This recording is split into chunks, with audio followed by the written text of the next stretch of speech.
Friends, ನಾನಿವತ್ತು ಮೃದುವಾದ ಇಡ್ಲಿಯನ್ನು ಮಾಡಿದ್ದೇನೆ. ಇಡ್ಲಿಯನ್ನು ಹೇಗೆ ಮಾಡಿದ್ದೀನಿ ಅಂತ ತೋರಿಸ್ತಾ ಇದ್ದೀನಿ ನೋಡಿ. ಏನೇನು ಇಂಗ್ರೀಡಿಯೆಂಟ್ಸನ್ನು ಇದಕ್ಕೆ ಸೇರಿಸ್ಕೊಂಡಿದ್ದೇನೆ ಇಷ್ಟು ಮೃದುವಾದ ಇಡ್ಲಿ ಮಾಡೋದಕ್ಕೆ ಅಂತ ತೋರಿಸ್ತಾ ಇದ್ದೀನಿ. ಬನ್ನಿ, ನನ್ನ ವಿಡಿಯೋವನ್ನು ಮೊದಲ ಬಾರಿಗೆ ನೋಡ್ತಾ ಇದ್ದರೆ ಸಬ್ಸ್ಕ್ರೈಬ್ ಮಾಡಿಕೊಳ್ಳಿ ಅಂತ ಹೇಳ್ತಾ ಬನ್ನಿ ನಮ್ಮ ವಿಡಿಯೋವನ್ನು ನೋಡುವ. ನಮಸ್ತೆ ಫ್ರೆಂಡ್ಸ್, ನಮ್ಮನೆ ಯೂಟ್ಯೂಬ್ ಚಾನಲ್ಗೆ ತಮಗೆಲ್ರಿಗೂ ಸ್ವಾಗತ. ನಾನಿವತ್ತು ಇಡ್ಲಿ ಮಾಡಲಿಕ್ಕೆ ಅಕ್ಕಿ ಹಾಕಿಡಬೇಕು ಅಂತಿದ್ದೀನಿ. ನಾಳೆ ಬೆಳಿಗ್ಗೆ ತಿಂಡಿಗೆ ಇಡ್ಲಿ ಮಾಡಬೇಕು ಅಂತ. ನಾನು ಇವತ್ತೀಗ ಒಂದು 11-12 ಗಂಟೆ ಆಗಿದೆ. ಈ ಟೈಮಲ್ಲಿ ಅಂದರೆ ಒಂದು ದಿವಸ ಮೊದಲನೇ ದಿವಸವೇ ಅಕ್ಕಿಯನ್ನು ನೆನೆ ಹಾಕಬೇಕಾಗ್ತದೆ. ನಾನಿಲ್ಲಿ 1 ಸೇರು ಅಕ್ಕಿಯನ್ನು ತಗೊಂಡಿದ್ದೀನಿ. 1 ಸೇರು ಅಂದರೆ 6 ಗ್ಲಾಸ್ ಅಕ್ಕಿ ಇದೆ. ಇದರಲ್ಲಿ 6 ಗ್ಲಾಸ್ ಅಕ್ಕಿಯನ್ನು ತಗೊಂಡಿದ್ದೇನೆ.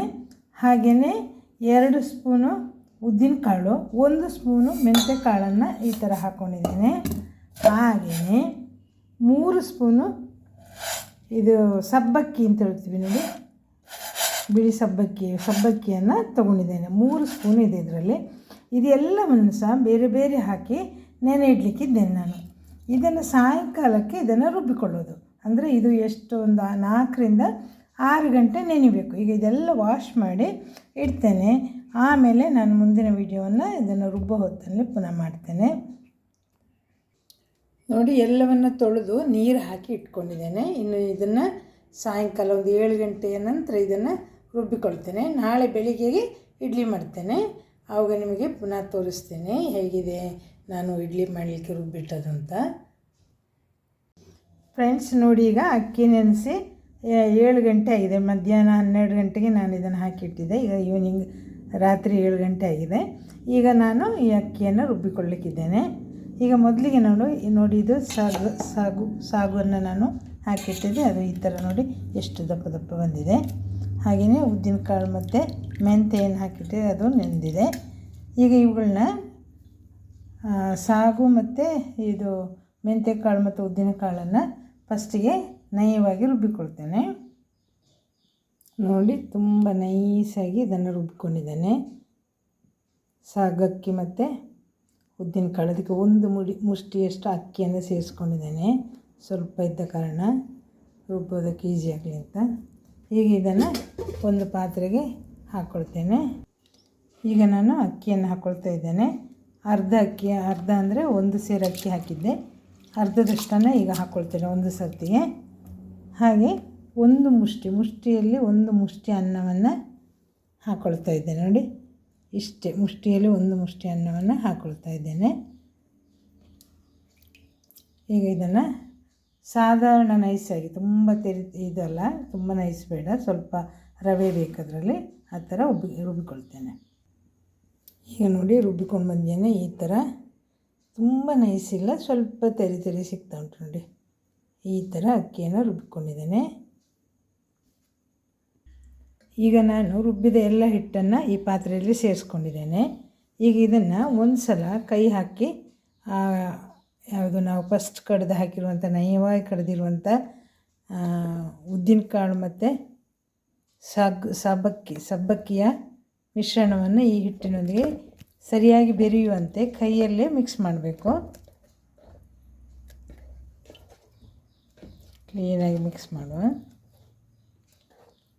ನಾಳೆ ಸಾಫ್ಟಾದ ಇಡ್ಲಿ ಮಾಡಿ ತೋರಿಸ್ತೇನೆ. ಇದನ್ನು ಈ ರಾತ್ರಿ ಇಡೀ ಹಾಗೆ ಇಡ್ತೇನೆ. ಬೆಳಿಗ್ಗೆ ನಾನು ತಿಂಡಿಗೆ ಇಡ್ಲಿ ಮಾಡಬೇಕು ಅಂತ ರುಬ್ಬಿರೋದು. ಈಗ ನಾನು ಚೆನ್ನಾಗಿ ಕೈಯಲ್ಲಿ ಕಲಿಸಿದ್ದೇನೆ, ಮಿಕ್ಸ್ ಆಗಿದೆ ಅದು. ಈಗ ನಾನು ಒಂದು ಸಣ್ಣ ಸ್ಪೂನಲ್ಲಿ, 1 ಚಿಟಿಕೆಯಿಂದ ಸ್ವಲ್ಪ ಜಾಸ್ತಿ, ಅರ್ಧ ನೋಡಿ ಎಷ್ಟಿದೆ ನೀವು ಗಮನಿಸಿ, ಅತಿ ಸಣ್ಣ ಸ್ಪೂನಲ್ಲಿ ಅರ್ಧ ಸ್ಪೂನಷ್ಟು ಈಸ್ಟನ್ನು ಇದಕ್ಕೆ ಸೇರಿಸ್ಕೊಳ್ತೇನೆ ನೋಡಿ. ಇದು ಇಷ್ಟೇ ಸೇರಿಸ್ಕೊಳ್ಳೋದು ನಾನು. ಇದನ್ನು ಕ್ಲೀನಾಗಿ ಸೌಟು ಹಾಕಿ ಕ್ಲೀನಾಗಿ ಮಿಕ್ಸ್ ಮಾಡ್ತೇನೆ. ಈಗ ಈಸ್ಟು ಇದರಲ್ಲಿ ಕ್ಲೀನಾಗಿ ಮಿಕ್ಸ್ ಆಗಬೇಕಷ್ಟೇ. ಈಗ ನಾನು ಇದನ್ನು ಕ್ಲೀನಾಗಿ ಮಿಕ್ಸ್ ಮಾಡಿ ಆಗಿದೆ. ಇದಕ್ಕೆ ರುಚಿಗೆ ಬೇಕಾಗುವಷ್ಟು ಉಪ್ಪನ್ನು ಈಗಲೇ ಇದರ ಮೇಲೆ ಹಾಕಿ ಇಡ್ತೇನೆ ಅಷ್ಟೇ, ಮಿಕ್ಸಿಂಗ್ ಮಾಡಲ್ಲ. ಇಷ್ಟೇ ಹಾಕಿಟ್ಟು ನಾಳೆ ಬೆಳಿಗ್ಗೆ ಮಿಕ್ಸ್ ಮಾಡಿಕೊಡುವ. ಈಗ ನಾನು ಒಂದು ಪ್ಲೇಟನ್ನು ಇದರ ಮೇಲೆ ಮುಚ್ಚಿಡ್ತೇನೆ. ಇನ್ನು ಇದನ್ನು ಬೆಳಿಗ್ಗೆ ನೋಡ್ತೇನೆ ಅಷ್ಟೇ ಹೇಗಾಗ್ತದೆ ನೋಡುವ. ಇದರ ಮೇಲೆ ನಾನು ಒಂದು ಪುಸ್ತಕವನ್ನು ಇಡ್ತಾ ಇದ್ದೇನೆ. ಈ ಥರ ಒಂದು ಪೇಪರ್ ಅಥವಾ ಪುಸ್ತಕವನ್ನು ಮೇಲೆ ಇಡೋದು ನಾನು ರೂಢಿಸ್ಕೊಂಡು ಬಂದಂಥ ಒಂದು ಕ್ರಮ. ಯಾಕೆ ಅಂತ ಕೇಳಿದರೆ, ಹಿಂದೆ ನಮ್ಮ ಅಮ್ಮ ಇಡ್ತಾಯಿದ್ರು. ಯಾಕೆ ಅಂತ ಕೇಳುವಾಗ ಅವ್ರು ಏನಂದ್ರಂದರೆ, ಇದು ಕೆಟ್ಟ ಶಕ್ತಿಗಳು ಹಿಟ್ಟಿಗೆ ಕೈ ಹಾಕ್ತವೆ, ಪೇಪರ್ ಇದ್ದರೆ ಅದರ ಹತ್ರ ಯಾವುದು ಬರುವುದಿಲ್ಲ, ಹಾಗಾಗಿ ಹಿಟ್ಟು ಹಾಳಾಗೋದಿಲ್ಲ ಅಂತ ಹೇಳ್ತಾಯಿದ್ರು. ಹಾಗಾಗಿ ನಾನು ಈ ಪೇಪರನ್ನ ಇದರ ಮೇಲೆ ಇಡ್ತಾ ಇದ್ದೇನೆ. ಇನ್ನು ಬೆಳಿಗ್ಗೆ ನೋಡ್ತೇನೆ. ಫ್ರೆಂಡ್ಸ್, ನಾನಿವತ್ತೀಗ ಕಡ್ದಿಟ್ಟಂತಹ ಹಿಟ್ಟು ಏನಾಗಿದೆ ಅಂತ ನೋಡ್ತಾ ಇದ್ದೀನಿ. ನೋಡಿ, ಚೆನ್ನಾಗಿ ಹೊದಗು ಬಂದಿದೆ. ನೋಡಿ ಎಷ್ಟು ಚೆಂದ ಬಂದಿದೆ ನೋಡಿ. ಕೇವಲ ಒಂದು ಐಟಮ್ ನಾವು ಜಾಸ್ತಿ ಹಾಕಿದರೆ ಆಯಿತು. ಅಂದರೆ ಸ್ವಲ್ಪವೇ ಅನ್ನ, ಒಂದು ಹಿಡಿ ಸಬ್ಬಕ್ಕಿಯನ್ನು ಹಾಕೋದ್ರಿಂದ ನಮ್ಮ ಹಿಟ್ಟು ಏನು ಚೆನ್ನಾಗಿ ಬರ್ತದೆ ನೋಡಿ. ಈಗ ನಾನು ಇಡ್ಲಿ ಮಾಡೋದಕ್ಕೆ ಮಿಳ್ಳಿಗಳೆಲ್ಲ ಎಣ್ಣೆ ಹಚ್ಚಿ ಇಟ್ಕೊಂಡಿದ್ದೇನೆ. ಅದು ಇಷ್ಟೊಂದು ತಟ್ಟೆಗಳನ್ನ ಇಟ್ಕೊಂಡಿದ್ದೇನೆ. ಹಾಗೆ ಇಡ್ಲಿ ಮಡಿಕೆಯನ್ನು ಸ್ಟವ್ ಮೇಲೆ ಬಿಸಿ ಆಗಲಿಕ್ಕೆ ಇಟ್ಟಿದ್ದೇನೆ, ಒಲೆ ಹಚ್ಕೊಂಡು. ನೋಡಿ, ನಾನು ಇಡ್ಲಿಯನ್ನು ಇಳಿಸ್ಕೊಂಡಿದ್ದೇನೆ. ಈಗ ನೋಡಿ, ಒಂದು ಕೆಲವು ಇಡ್ಲಿ ಬಿಡಿಸಿ ಇಟ್ಟಿದ್ದೇನೆ. ಎಷ್ಟು ಸಾಫ್ಟ್ ಬಂದಿದೆ ನೋಡಿ, ಮೃದುವಾದ ಇಡ್ಲಿ ಬಂದಿದೆ ನೋಡಿ. ಈ ಥರ ತಣ್ಣಗಾಗಲಿಕ್ಕೆ ತಟ್ಟೆಯಲ್ಲಿ ಇಟ್ಟಿದ್ದೇನೆ. ಸ್ವಲ್ಪ ನೀರನ್ನು ತಟ್ಟೆಯಲ್ಲಿ ಹಾಕಿ ಇಟ್ಕೊಳ್ಬೇಕು. ಈ ಥರ ಬಟ್ಲಲ್ಲಿ ಕೂಡ ನಿಮ್ಮ ಊಟದ ತಟ್ಟೆ ಅಥವಾ ಯಾವ್ದಾದ್ರು ಅಗಲವಾದ ಪಾತ್ರೆಗಳಿದ್ದರೆ ಅದರಲ್ಲಿ ಕೂಡ ಈ ಥರ ಹಿಟ್ಟನ್ನು ಹಾಕಿಟ್ಕೊಂಡ್ರೆ ಚೆನ್ನಾಗಿ ಬೇಯಿಸಲಿಕ್ಕೆ ಒಳ್ಳೆಯದಾಗ್ತದೆ. ಒಂದೇ ಬಾರಿಗೆ ಬೇಕಾದಷ್ಟು ಇಡ್ಲಿಯನ್ನು ಮಾಡಿಕೊಳ್ಬೋದು.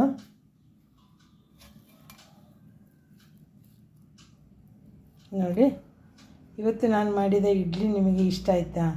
ಬಹಳ ಸುಲಭವಾಗಿ ಸ್ವಲ್ಪ ಏನು ನಾವು ಹಾಕ್ತೀವಿ, ಉದ್ದಿನಕಾಳು, ಬರೀ 2 ಸ್ಪೂನು ಉದ್ದಿನಕಾಳು ಮತ್ತು 1 ಸ್ಪೂನು ಮೆಂತೆಯನ್ನು ಹಾಕ್ಕೊಂಡಿದ್ದೇನೆ. ಉಳಿದಂತೆ 1 ಹಿಡಿ ಅನ್ನ ಮತ್ತು ಸಬ್ಬಕ್ಕಿಯನ್ನು 3 ಸ್ಪೂನು ಹಾಕ್ಕೊಂಡಿದ್ದೇನೆ. ಎಷ್ಟು ಮೃದುವಾದ ಇಡ್ಲಿಯನ್ನು ನಾವಿವತ್ತು ಮಾಡಿದ್ದೇವೆ ನೋಡಿ. ನೀವು ಮಾಡಿ. ನಾನು ಮಾಡಿದ ಇಡ್ಲಿ ರೆಸಿಪಿ ಹೇಗಿತ್ತು ಅಂತ ಕಮೆಂಟ್ ಮಾಡಿ. Thank you watching for my video. ಸಬ್ಬಕ್ಕಿ ಇಡ್ಲಿ ಹೇಗಿದೆ ನೋಡಿ.